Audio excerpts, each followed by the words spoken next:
A'udzu billahi minasy syaithanir rajim. A'udzu billahi minasy syaithanir rajim. Bismillahirrahmanirrahim.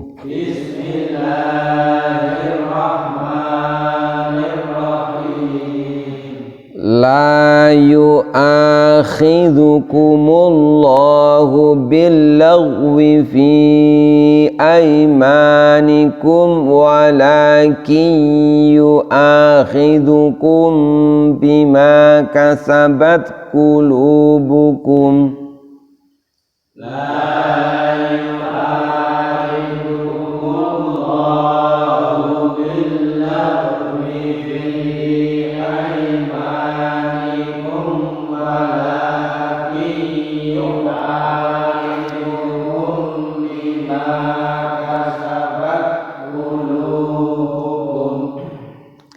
Wallahu ghafurun halim.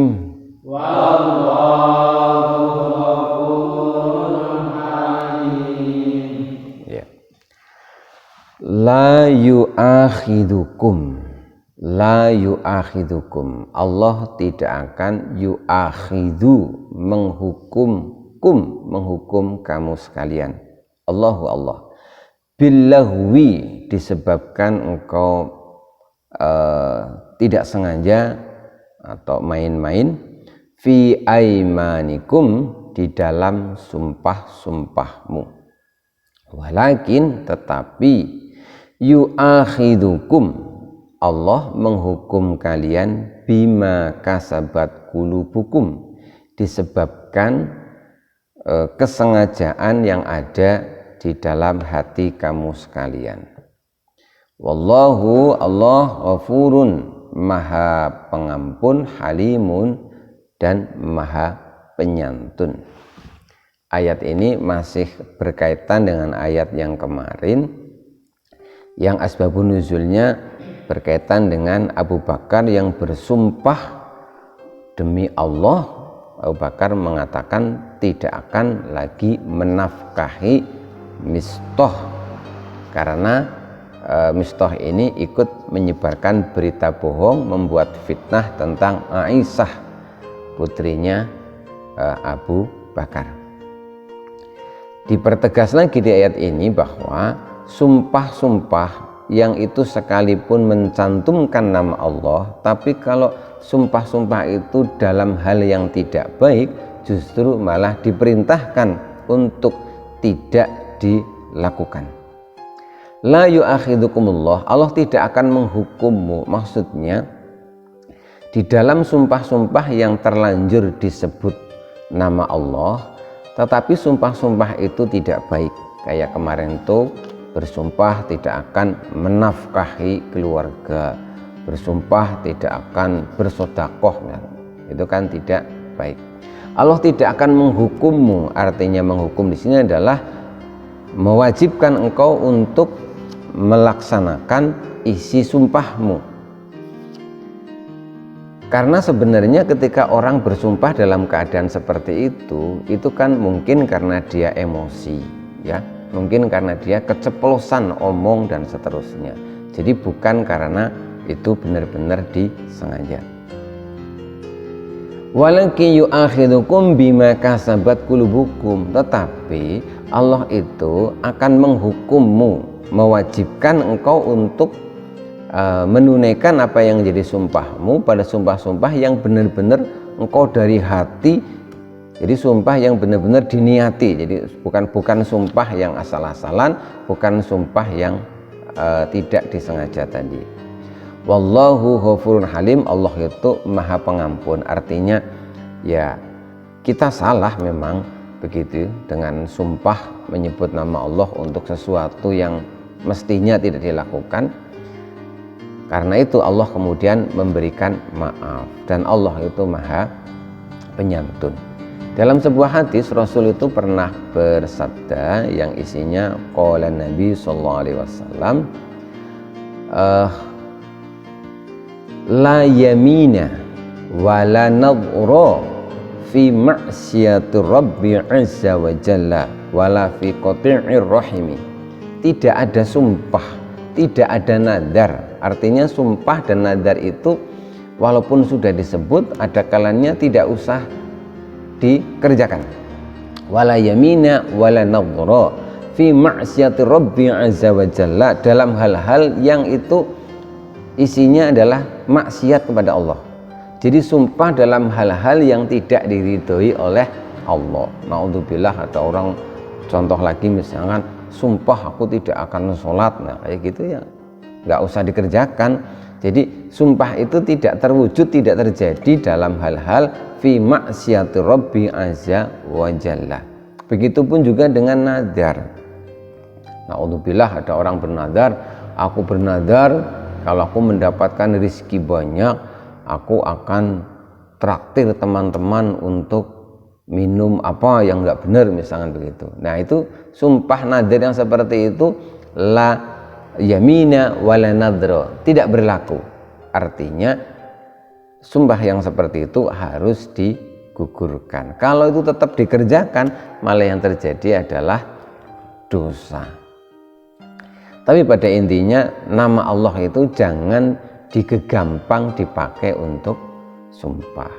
Nah, orang yang gegampang dengan dikit-dikit menyebut nama Allah, dia harus bertobat. Artinya jangan lagi gegampang dikit-dikit menggunakan nama Allah. Jadi Allah itu jangan mudah dibawa-bawa dalam urusanmu yang sepele-sepele, begitu loh ya. Jadi sumpah itu benar-benar untuk sesuatu yang sangat serius, yang memang dibutuhkan sumpah. Kayak orang akan dilantik dengan jabatan tertentu, akhirnya dia kemudian disumpah. Atau misalkan Anda dituduh melakukan apa yang tidak benar, lalu Anda membela diri dengan bersumpah, begitu itu. Tapi kalau misalkan cuma sesuatu yang remeh, misalkan, Pak, ini kok ikannya habis, Bapak yang makan ya, sumpah demi Allah, cuma kayak gitu saja kok pakai sumpah. Jadi jangan sampai nama Allah itu jadi bahan yang remeh, begitu itu ya. Tetapi untuk sesuatu yang sudah terlanjur, kalau engkau benar-benar bertaubat, ya Allah itu Maha Pengampun, Allah itu Maha penyantun. Artinya ya Allah maafkanlah yang sudah-sudah begitu. Ini juga berkaitan dengan kebiasaan orang-orang jahiliyah. Jadi orang-orang Arab sebelum era Islam, jadi mereka itu menjadikan sumpah. Cuma waktu itu sumpahnya nggak demi Allah, sumpah demi dengan menyebut nama Tuhan mereka.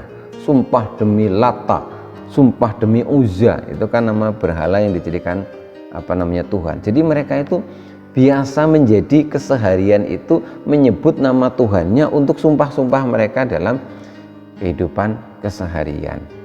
Hingga akhirnya kemudian mereka setelah masuk Islam diberitahu oleh Rasul bahwa kalau engkau terpaksa harus sumpah, ya sumpahlah dengan nama Allah.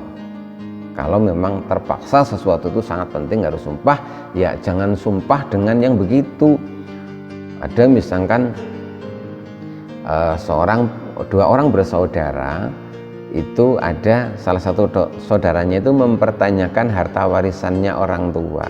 Lalu sang kakak yang ditanya itu dengan emosi berkata bahwa sumpah sudah tak bagi semuanya, kalau tidak percaya pokoknya hartaku itu di Ka'bah semuanya gitu. Jadi dia menyebut nama Ka'bah, padahal Ka'bah kan tidak butuh harta. Artinya dalam keadaan tertentu memang boleh kita itu bersumpah untuk meyakinkan, gitu ya. Tetapi sekali lagi sumpah itu jangan untuk mainan. Jadi kalau sesuatu yang remeh-remeh ya biasa-biasa saja, nggak usah sampai sumpah-sumpah begitu. Ya, itu isinya surat Al-Baqarah ayat 225 yang merupakan kelanjutan dari yang kemarin.